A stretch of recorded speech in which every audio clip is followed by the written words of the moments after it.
Well, it's been a while since I've been on the air, and of course I did ask earlier on in the show if anybody had anything they'd like to talk about, and it's as if he's never been away. Here he is. It's John from Basingstoke. John, are you there? Hello, Mark. Yes, John from Basingstoke. John Ashe with an E. How are you doing? Very well, thank you. Sorry that I haven't been on air for a while. Have you missed me? Oh, yes, I miss you every day. Every day you're not on, I miss you. I normally miss you. Tuesday, Wednesday, Thursday, Friday, Saturday and Sunday. Bless you, John. That's a lovely thing to say. Now, what would you like to talk about today to all our listeners? Right, well, what I want to talk about today is a song, because you normally say at the end of our little talk you want to choose something, and I choose a song that I used to dance to as a young man. Uh-huh. And today I was thinking, well, what song shall I choose? And then it just crossed my mind, how about something from Pink Floyd, because I like some of their songs. And then I thought, well, actually, there's one song that I don't like. So I thought I want to talk about that, actually. Oh. Because I think it destroys their reputation. Okay. Okay, well, take it away, John. Which song is that? It's We Don't Need No Education. It's on the wall. Right, yeah, I know it. I know it well. What's your beef with the wall, John? Well, it's this song in particular. Right. Because it's ungrammatical, isn't it? I mean, when I was at school, if I said, I don't need no education, then the English teacher would have said, well, you clearly do. I can tell by what you've just said. So I can tell by what they just said. You see? Right. Okay. So you're complaining about the syntax or the grammar, I suppose, of the title. Well, it's a double negative, isn't it? We don't need no education means you do need some education at least, doesn't it? Or perhaps I should say we don't need any education. So it should be we don't need any education. See, that would be much better, wouldn't it? Doesn't sound as good though, does it? Pardon? Doesn't sound as good. Well, that's because of my singing. What about the rest of the song? It's a good song, though, don't you think? I mean, it's a good song. It's it's right in there. It's right getting down and rebelling against the teachers, against authority. Don't you like a bit? I know you're a chartered accountant, John, but don't you like a bit of rebelling against the authority figures? But it's not. There is no. But no, I think you misunderstood the song, Mark. Sorry, I beg your pardon. You're a quantity surveyor, aren't you? Sorry, I do apologise, John. I do apologise. Thank you for ignoring that. I was a quantity surveyor, yes. I'm a retired quantity Sorry. surveyor. This is what I'm doing, and essentially I'm taking the skills of my job and applying them to an analysis of this song. Okay. It's not exactly a quantity, but it's a quality, isn't it, presented before me, and so I'm surveying it. So when I look at the second line here, now you say it's to do with rebelling, but just listen to this. We don't need no thought control. Actually, if you think about that carefully, they're saying we need some thought control. But how is that? How is that rebelling against the system? It isn't, is it? It's saying bring it on. And I think not enough people realise that. Do you not think it's just a sort of a colloquial... I can't even say the word. Can you say that, John? Colloquialism. Colloquialism. That's the one, isn't it? Just I can say that. Yeah. Brilliant. Isn't it just one of those in the way that people, perhaps of limited education, might speak? One of those? I have no idea. I don't know which one of them wrote it. Anything else in the song that annoys you, or is it just... Yes. Teacher, leave them kids alone. That's not right, is it? It should be teacher, leave those kids alone. And it should be children, really. Teacher, leave those children alone. It still fits. Just, I suppose. Yeah. And then the next line is, hey, teacher, leave them kids alone. So there's a mistake twice, and they're assuming the teacher's not heard. So why can't it be, if you're going to say it again, hey, didn't you hear me, teacher, leave those, so it'd be, teacher, leave those kids alone. Hey, teacher, didn't you hear me? Leave those kids alone. It'd be much better if they got it right, I think. Yeah, I kind of think the song might not be so popular. Well, popularity isn't everything, is it, Mark? That's true. That is very true, John. So, all right then. So So that wasn't the song you wanted, because I had one of my researchers have that written down as the song you want, because we've actually got that on the turntable for you. So is it all right if we play it? And play which one? We don't need any education.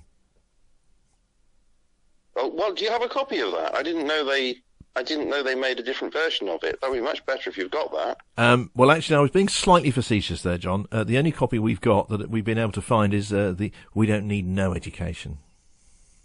Oh, well, I suppose if I must. Go on, let us play it. Even if you don't enjoy it, John, some of our listeners might get a kick out of it. I suppose so. Well, thank you, John. If you don't eat your meat, you can't have any pudding. Now, you see, they know what they're doing by the end, because otherwise they'd say, if you don't eat your meat, you can't have no pudding. See, they're not even consistent. Well, I think it's because there was a learning process. Yes. See, they said, that's they deliberate. do say at the beginning they need some education, and they're getting the education. See? I bet there was a teacher watching them when they wrote this. Yeah, but don't you think that... By the end of it... Don't you think that could be part of the hidden message of the song, that they're gradually, over the course of the song, they're getting educated, you see, and they end up actually being educated at the end of the song?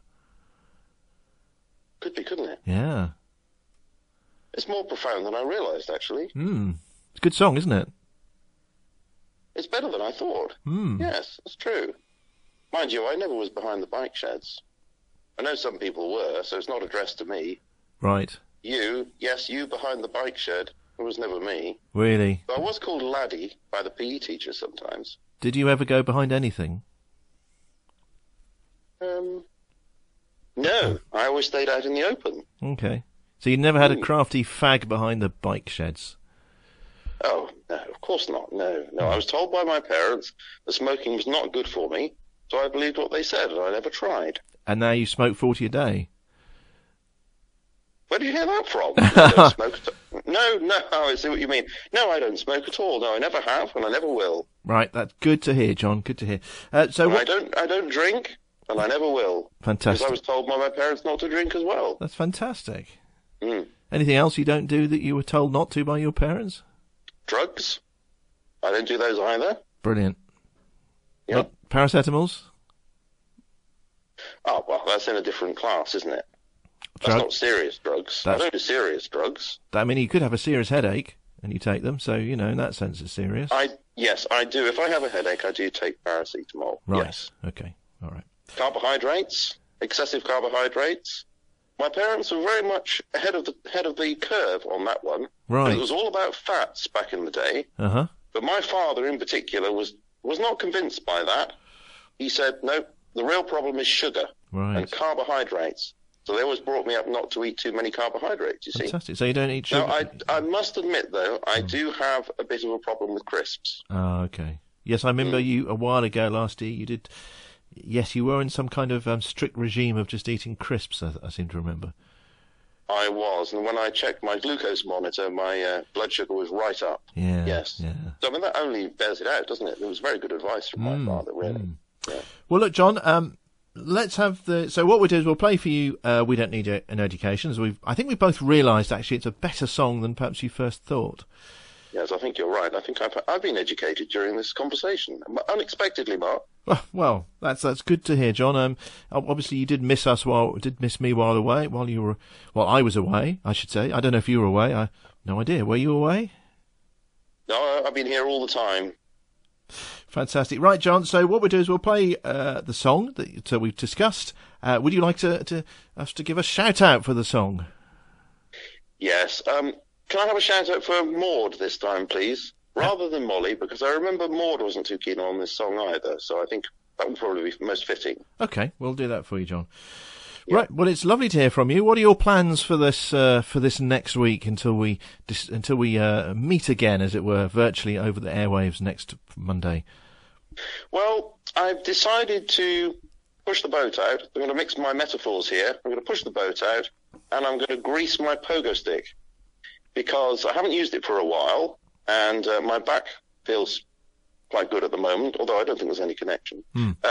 So I'm going to grease the pogo stick, and I'm going to have a good old go with it down the road, perhaps later today. It's quite a sunny day today, so it's a good opportunity. Fantastic. Good stuff. And maybe the stilts as well. I'm not sure about that, though. Not at the both the same time. Are you influenced by this song? I think I must be. Oh, I must be, yes. So you... No, I don't do them at the same time. I think that would be quite dangerous, actually, don't you think? I think it's probably physically impossible. Well, now you set me a challenge. Mm-hmm. Well, look, if you survive your pogo sticks and or your stilts, then perhaps we'll speak again next week. Yeah, maybe, yeah. Okay, well, okay. Avoid the potholes. Oh, I shall, yes. There are quite a lot around here, I have to say. The council's useless rubbish there. Well, we can talk about that another time, perhaps. Anyway, it's lovely speaking to you. You don't want to talk about it now, then, Mark? I think we'll have... rubbish.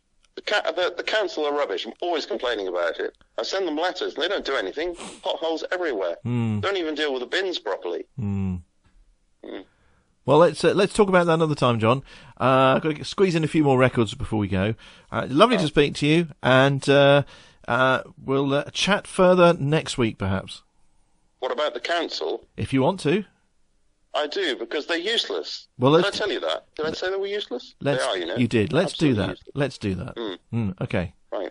Because there are supposed to be recycling bins, and there's also supposed to be... Well, let's chat about that next week, John, shall we? All right? Oh, instead of now, you mean? Yeah. Yes. Oh, sorry, I didn't make myself clear. Right, okay. Yes, because they're useless. I want to tell you in detail about them. No, we get. I think our listeners have got that message across. Okay. Well done, John. Yes. All right. So speak to you next week, then, John. Okay. Great show. Good to speak to you again after this break, Mark. Bye. Bye, John. Darren's